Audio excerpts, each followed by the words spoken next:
उद्यमिता की अवधारणा एवं असतत या विच्छिन्न प्रक्रिया। सबसे पहले इसके वातावरण होता है जो आर्थिक, राजनीतिक, सामाजिक, सांस्कृतिक, वैधानिक और तकनीकी, शैक्षिक और जनांकी और प्राकृतिक। कल्पनाशील, सृजनशील, महत्वाकांक्षी एवं जोखिम प्रेमी व्यक्ति या व्यक्तियों का समूह अर्थात उद्यमी। फिर वो क्या करता है, वातावरण में उपलब्ध अवसरों की खोज, उसके बाद उपलब्ध अवसरों का विश्लेषण एवं नवाचार, उसके बाद वित्तीय, भौतिक एवं मानवीय संसाधनों की प्राप्ति एवं संगठन निर्माण, और फिर नवाचार का अंगीकरण, और फिर समाज की अपेक्षाओं, आवश्यकताओं की संतुष्टि एवं उद्यमी का लाभ। इस प्रकार उद्यमिता की अवधारणा एवं असतत या विच्छिन्न प्रक्रिया अपना कार्य करती है। उद्यमिता के प्रकार या वर्गीकरण, टाइप्स या क्लासिफिकेशन ऑफ एंटरप्रेन्योरशिप। उद्यमिता अनेक प्रकार की होती है। इसके अनेक रूप एवं प्रारूप देखे जाते हैं। इसके विभिन्न रूपों प्रारूपों का अध्ययन हम आज कर रहे हैं। पहला है व्यावसायिक क्रिया के आधार पर वर्गीकरण, classification on the basis of business activity. व्यावसायिक क्रिया के आधार पर उद्यमिता को अग्रकृत 5 वर्गों में बांटा जा सकता है। पहली, औद्योगिक उद्यमिता। जिस उद्यमिता से उत्पादन या निर्माण कार्यों का विकास होता है उसी औद्योगिक उद्यमिता कहते हैं। ऐसी उद्यमिता अपनाने से नए नए उत्पादों का विकास होता है, कच्चे माल के नए विकल्पों की खोज होती है, ऊर्जा के नवीन साधनों को अपनाने का प्रयास किया जाता है, उत्पाद को अधिक उपयोगी बनाने के प्रयास किए जाते हैं। ऐसी उद्यमिता के परिणाम स्वरूप रोजगार के नए नए अवसर उत्पन्न होते हैं। ऐसी उद्यमिता को अपनाने से पूर्व उद्यमी को ग्राहकों या भावी ग्राहकों की आवश्यकताओं को समझना होता है। ऐसी उद्यमिता के परिणाम स्वरूप कुटीर उद्योगों, लघु उद्योगों, लघुतर उद्योगों, सहायक उद्योगों एवं बड़े उद्योगों का विकास होता है। ऐसी उद्यमिता से न केवल उपभोक्ताओं को नए नए उत्पाद ही प्राप्त होते हैं, बल्कि देश में आधारभूत संरचना के विकास के लिए आवश्यक उत्पाद, सीमेंट, यंत्र, मशीनें, खाद, रसायन आदि भी प्राप्त होते हैं। दूसरी है व्यापारिक उद्यमिता, ट्रेडिंग एंटरप्रेन्योरशिप। जिस उद्यमिता से व्यापारिक कार्यों अर्थात उत्पाद या सेवाओं के लेन देन का विकास या विस्तार होता है उसी व्यापारिक उद्यमिता कहते हैं। ऐसा उद्यमकर्ता सबसे पहले बाजार शोध करता है तथा संभाव्य बाजारों की खोज करता है। उन बाजारों में अपने उत्पादों एवं सेवाओं की मांग का अनुमान लगाता है तथा उस बाजार क्षेत्र में विद्यमान ग्राहकों में अपने उत्पादों सेवाओं की मांग में वृद्धि करने का प्रयास करता है। इतना ही नहीं, वह नए बाजार क्षेत्र में अपने उत्पादों सेवाओं की बिक्री हेतु सभी आवश्यक प्रयास करता है। ऐसी उद्यमिता से न केवल देश के भीतर बल्कि अंतर्राष्ट्रीय बाजार में भी उत्पादों सेवाओं के लेन देन का विकास होता है। इसी विपणन उद्यमिता भी कहते हैं। तीसरी है सेवा उद्यमिता, सर्विस एंटरप्रेन्योरशिप। जिस उद्यमिता से सेवा क्रियाओं का विकास विस्तार होता है उसी सेवा उद्यमिता कहते हैं। इस उद्यमिता के द्वारा सेवाओं के प्रत्यक्ष उत्पादन एवं वितरण के कार्यों का विकास एवं विस्तार होता है। बैंक, बीमा, परिवहन, कुरियर, संचार, स्वास्थ्य, मनोरंजन आदि के क्षेत्र में ऐसी उद्यमिता का बेहतर विकास हो रहा है। परिणाम स्वरूप आज कई बैंक, कई बीमा कंपनियां, कई कुरियर संस्थाएं, वायु परिवहन संस्थाएं, जहाजरानी परिवहन संस्थाएं, पत्र परिवहन संस्थाएं, ब्यूटी पार्लर एवं हेल्थ क्लब जैसी अनेक संस्थाओं का विकास हो गया है। इनसे प्रत्यक्ष और परोक्ष रूप से कई व्यक्ति उद्यम कर्मी के रूप में कार्य कर रहे हैं। चौथी है कृषि उद्यमिता, एग्रीकल्चरल एंटरप्रेन्योरशिप। इस उद्यमिता से देश में कृषि उद्योग या कृषि आधारित उद्योग का विकास होता है। ऐसी उद्यमिता से कृषि कार्य को व्यावसायिक आधार पर संचालित करने का अवसर मिलता है। फलतः कृषि उत्पाद न्यूनतम लागत पर ही संभव नहीं होता है, बल्कि नए नए कृषि उत्पादों के उत्पादन को भी संभव बनाया जाता है। इस हेतु कृषि में यंत्रों, रासायनिक खादों, कीटनाशक पदार्थों आदि का विवेकपूर्ण उपयोग किया जाता है। ऐसा उद्यमी वे सभी कार्य करता है जिससे कृषि कार्यों में उत्पादकता में वृद्धि हो सके तथा नए नए प्रकार के कृषि उत्पादों का विकास हो सके। कृषि उद्यमिता विभिन्न क्षेत्रों में देखने को मिलती है, जिनमें निम्नलिखित क्षेत्र प्रमुख है। पहला, बागान कृषि, फल उद्यान कृषि, डेयरी या पशुपालन, वानिकी उद्यान, पुष्प कृषि, रेशम कीट पालन, मछली पालन, जल जीव पालन, मधुमक्खी पालन, साधारण कृषि उपज कार्य जिसमें अनाज, तिलहन, कपास आदि का उत्पादन होता है।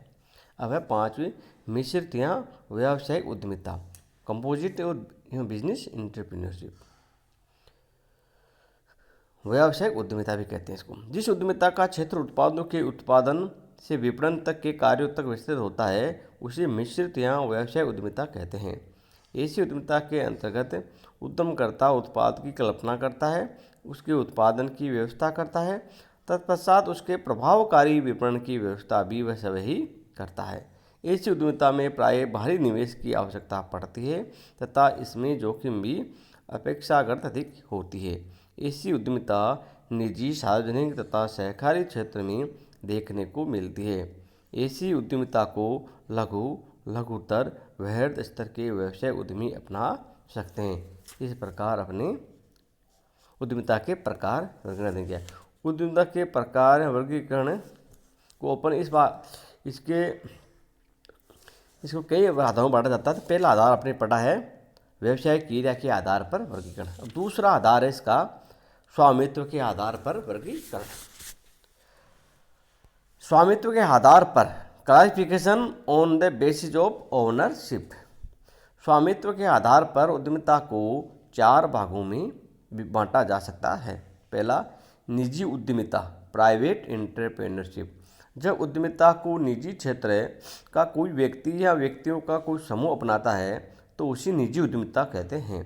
ऐसी उद्यमिता का मूल उद्देश्य उस निजी व्यक्ति या व्यक्तियों के समूह के हितों का संवर्धन करना होता है। दूसरे शब्दों में ऐसी उद्यमिता निजी लाभ की भावना से प्रेरित होती है।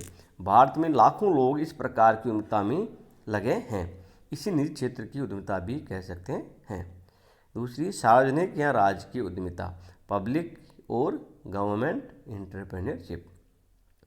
सार्वजनिक या राजकीय उद्यमिता से तात्पर्य सरकार द्वारा प्रायोजित उद्यमिता से हैं। ऐसी उद्यमिता को वे लोग अपनाते हैं जो राजकीय सेवा में होते हैं। ऐसी उद्यमिता सरकारी नीतियों के अनुरूप सरकार के धन से अपनाई जाती है। कई बार कोई विद्यमान राजकीय उपक्रम भी नया उत्पाद या व्यवसाय प्रारंभ कर उद्यमिता को अपना लेते हैं। इसी सार्वजनिक क्षेत्र की निगमीय उद्यमिता या सार्वजनिक क्षेत्र की इंट्राप्रेन्योरशिप भी कह सकते हैं। भारत, रूस जैसे देशों में ऐसी उद्यमिता अधिक पाई जाती है। संयुक्त क्षेत्र की उद्यमिता, जॉइंट सेक्टर एंटरप्रेन्योरशिप। जब सरकारी या सार्वजनिक क्षेत्र तथा निजी क्षेत्र के उद्यमी मिलकर उद्यमिता को अपनाते हैं तो उसी संयुक्त क्षेत्र की उद्यमिता कहते हैं। इस उद्यमिता में निजी क्षेत्र के देशी या विदेशी या दोनों ही सार्वजनिक क्षेत्र के साथ साझेदारी करते हैं तथा किसी नवीन सृजनात्मक कार्य को हाथ में लेते हैं। ऐसी उद्यमिता के लिए प्रत्येक क्षेत्र के उद्यमकर्ता द्वारा निवेश की जाने वाली राशि सरकार द्वारा निर्धारित की जा सकती है। वर्तमान में भारत ने संयुक्त क्षेत्र की लिए उद्यमिता के लिए निवेश सीमा निर्धारित कर रखी है। सहकारी उद्यमिता, कोऑपरेटिव एंटरप्रेन्योरशिप। सहकारी उद्यमिता वह है जो सहकारिता के सिद्धांत के अनुरूप अपनाई जाती है। इस उद्यमिता को समान हित रखने वाले व्यक्ति मिलकर अपना सकते हैं। इस उद्यमिता एक सबके लिए तथा सब एक के लिए की भावना पर संचालित की जाती है। फलतः ऐसी उद्यमिता से उद्यमियों के पारस्परिक हित एवं कल्याण का मार्ग प्रशस्त किया जा सकता है। भारत में सहकारी उद्यमिता विशेषकर दुग्ध उद्योग, मुर्गी पालन उद्योग, कुटीर एवं लघु उद्योग, हथकरघा उद्योग में विकसित हो रही है। अब तीसरा आधार है प्रकृति के आधार पर वर्गीकरण, क्लासिफिकेशन बेस्ड ऑन नेचर। उद्यमिता की प्रकृति के आधार पर इसको 2 भागों में बांट सकते हैं। पहला, नैतिक उद्यमिता, रूटीन एंटरप्रेन्योरशिप। नैतिक उद्यमिता से तात्पर्य ऐसी उद्यमिता से है जो केवल सामान्य उपक्रमों की स्थापना और संचालन से संबंधित होती है। इसमें प्राय उपक्रम के दैनिक प्रबंध के कार्यों पर ही अधिक ध्यान दिया जाता है। इसमें नवाचार पर विशेष ध्यान नहीं दिया जाता है। अतः ऐसी उद्यमिता में जोखिम भी न्यूनतम ही पाई जाती है। दूसरी है नवीन उद्यमिता, न्यू एंटरप्रेन्योरशिप। नवीन उद्यमिता से तात्पर्य ऐसी उद्यमिता से जिसका सरोकार कुछ नया सृजनात्मक कार्य करने से होता है। ऐसा उद्यमी नवाचार के अवसर खोजता है ताकि कुछ न कुछ नया करने, नवीन तकनीक को अपनाने, नवीन अपरिचित संसाधनों को अपनाने, नवीन उत्पादों का निर्माण करने, नवीन बाजारों खोजने का प्रयास करता है। अब है सोच या दृष्टिकोण के आधार पर वर्गीकरण। चौथा, क्लासिफिकेशन बेस्ड ऑन थिंकिंग और एटीट्यूड। उद्यमिता को अपनाने वाले लोगों की सोच या उनके दृष्टिकोण के आधार पर उद्यमिता को दो भागों में बांटा जा सकता है। पहला, परंपरागत या विकासात्मक उद्यमिता, ट्रेडिशनल और इवोल्यूशनरी एंटरप्रेन्योरशिप। जिस उद्यमिता में परिवर्तनों को स्वाभाविक रूप से सामान्य गति से अपनाया जाता है, जोखिम को न्यूनतम उठाया जाता है तथा नवाचार का प्रयास नहीं किया जाता है, उसी परंपरागत उद्यमिता कहते हैं। ऐसी उद्यमिता में परिवर्तनों के अनुरूप शीघ्र परिवर्तन करने की लालसा नहीं होती है, बल्कि परिवर्तन को सामान्य रूप से धीरे धीरे अपनाया जाता है। फलतः ऐसी उद्यमिता को क्रमागत विकासात्मक उद्यमिता भी कहते हैं। ऐसी उद्यमिता में शोध विकास को विशेष महत्व नहीं दिया जाता है और न नवाचार करने पर ही कोई विशेष ध्यान दिया जाता है। ऐसी उद्यमिता के परिणाम स्वरूप नव परिवर्तन एवं सृजनात्मक कार्य गति अत्यंत धीमी होती है। आधुनिक या क्रांतिकारी उद्यमिता, मॉडर्न और रिवोल्यूशनरी एंटरप्रेन्योरशिप। बहुत ही इवोल्यूशनरी, यह रिवोल्यूशनरी। जिस उद्यमिता में नवाचार एवं सृजनात्मक को तीव्र गति से अपनाया जाता है, उसे ही आधुनिक या क्रांतिकारी उद्यमिता कहते हैं। ऐसी उद्यमिता के अपनाने वाले उद्यमकर्ता नए उत्पादों जन्म देने एवं नई तकनीकों को अपनाने में अग्रणी भूमिका निभाते हैं। ऐसे उद्यमकर्ता अपने क्रियाकलापों में तीव्र गति से आवश्यक परिवर्तन करते हैं, फलतः उन्हें सामान्य से अधिक जोखिम भी उठानी पड़ती है। अमेरिका, जापान तथा कई यूरोपीय देशों में ऐसी उद्यमिता का अधिक विकास हो रहा है, इसलिए राष्ट्र औद्योगिक रूप से अग्रणी बने हुए हैं। हमारे देश में भी कुछ युवा उद्यमकर्ता ऐसी ही उद्यमिता के पक्षधर है तथा इसी अपना भी रहे हैं। अब है पांचवा, आकार के आधार पर वर्गीकरण, क्लासिफिकेशन बेस्ड ऑन साइज।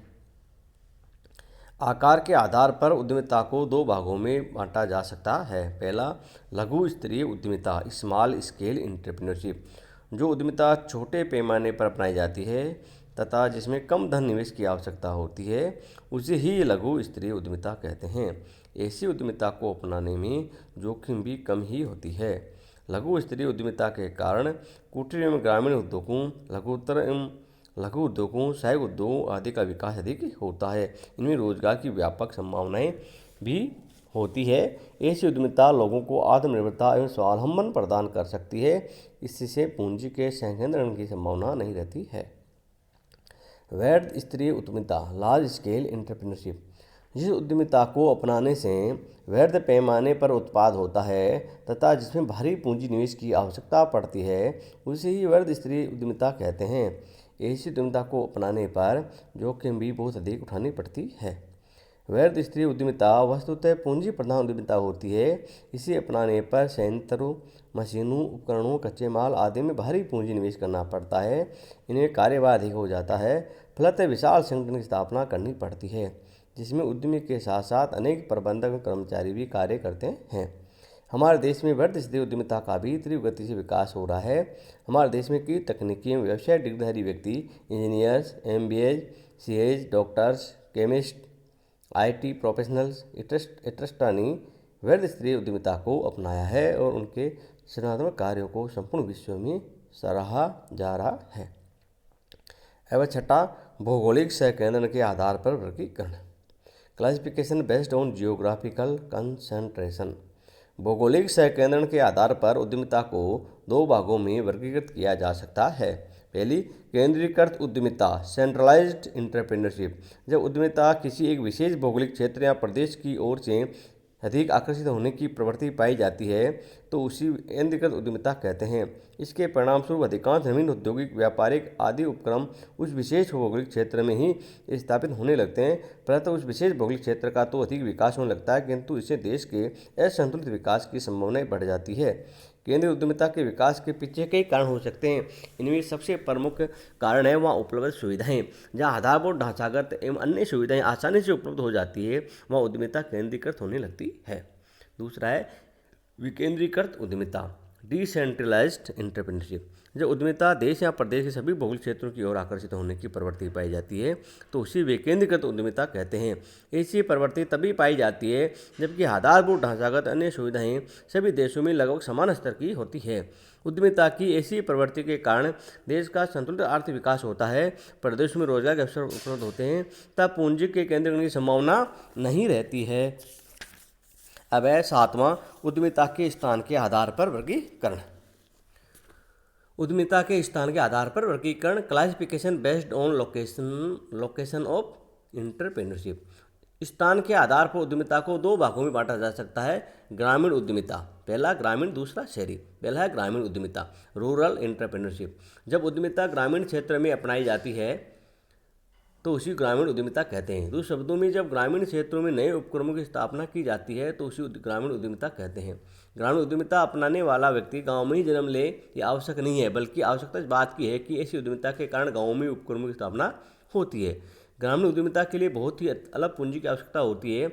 ऐसी उद्यमिता के विकास के लिए कोई विशेष ढांचागत सुविधाओं की आवश्यकता भी नहीं होती है। ऐसी उद्यमिता में के अपनाने वाले उद्यमकर्ता स्थानीय संसाधनों से ही कुछ निर्यात एवं सृजनात्मक कार्य कर लेते हैं। ऐसी उद्यमिता के कारण स्वावलंबन एवं कार्य स्वतंत्रता उद्यमिता के कारण को बढ़ावा मिलता है। शहरी उद्यमिता, ये अर्बन एंटरप्रेन्योरशिप। जब उद्यमिता शहरी क्षेत्रों में अपनाई जाती है और उसे शहरी उद्यमिता कहते हैं। ऐसी उद्यमिता शहर की नगरपालिका सीमा या डाक सीमा, म्यूनिसिपल लिमिट या पोस्टल लिमिट में विकसित होती है। शहरी क्षेत्रों में उद्यमिता प्राय पूंजी प्रधान होती है। वर्तमान में स्वचालित एवं कंप्यूटर नियंत्रित उत्पादन प्रणालियों को अपनाया जाता है, किंतु ऐसी उद्यमिता के कारण शहरी क्षेत्रों में प्रदूषण, वायु, जल, शोर आदि के प्रदूषण का खतरा बढ़ जाता है। यही कारण है कि वर्तमान औद्योगिक नीति के अनुसार सामान्यतः उद्योगों को शहरी सीमा में स्थापित करने की अनुमति नहीं दी जाती है। अब है आठवां, उद्यम कर्मियों की संख्या के आधार पर वर्गीकरण, classification based on number of entrepreneurship. उद्यम कर्मियों की संख्या के आधार पर उद्यमिता को निम्नलिखित 4 वर्गों में बांटा जा सकता है। पहला, एकाकी या व्यक्तिगत उद्यमिता, सोल या इंडिविजुअल एंटरप्रेन्योरशिप। जब कोई एक अकेला व्यक्ति उद्यमिता को अपनाता है तो उसे एकाकी या व्यक्तिगत उद्यमिता कहते हैं। ऐसी उद्यमिता कोई भी व्यक्ति, स्त्री या पुरुष अपनाता है, वह अकेला व्यक्ति ही उस उद्यमिता में ब्रह्मा विष्णु महेश होता है। वही उपक्रम के निर्माण संचालन की जिम्मेदारी उठाता है तथा सफलता की जोखिम का भार भी वहन करता है। किंतु ऐसी उद्यमिता के परिणामस्वरूप सामान्यतः छोटे या मध्यम आकार के उपक्रमों का विकास हो जाता है, बड़े का नहीं हो पाता है। दूसरा, समूह उद्यमिता, ग्रुप एंटरप्रेन्योरशिप। जब 2 या अधिक व्यक्तियों का समूह मिलकर उद्यमिता को अपनाता है तो उसी समूह उद्यमिता कहते हैं। ऐसी उद्यमिता के परिणामस्वरूप सामान्यतः मध्यम स्तरीय या विशालकाय उपक्रमों की स्थापना की प्रवृत्ति देखी जाती है। फलतः ऐसी उद्यमिता में से पूंजी प्रधान उपक्रमों की स्थापना ही अधिक होती है। अतः ऐसे उद्यमिता में स्वाभाविक रूप में जोखिम भी अधिक होती है। तीसरा, जीवन साथी सह उद्यमिता, कोप्रेनरशिप। जिस उद्यमिता को जीवन साथी पति पत्नी मिलकर साझेदारी के आधार पर अपनाते हैं उसी जीवन साथी सह उद्यमिता कहते हैं। आज दुनिया में अनेक जीवन साथी है जो आपसी भागीदारी से उद्यमिता को अपना रहे हैं और सफल भी हो रहे हैं। आधुनिक समाज में ऐसी उद्यमिता के विकास की संभावनाएं अधिक बढ़ रही है। चौथा है संस्थागत या निगमीय उद्यमिता या इंट्राप्रेन्योरशिप, इंस्टीट्यूशनल और कॉरपोरेट एंटरप्रेन्योरशिप या इंट्राप्रेन्योरशिप। जो उद्यमिता किसी विद्यमान संस्था में जन्म लेती है या विकसित होती है उसे ही निगमीय उद्यमिता या इंट्राप्रेन्योरशिप कहते हैं। धन्यवाद।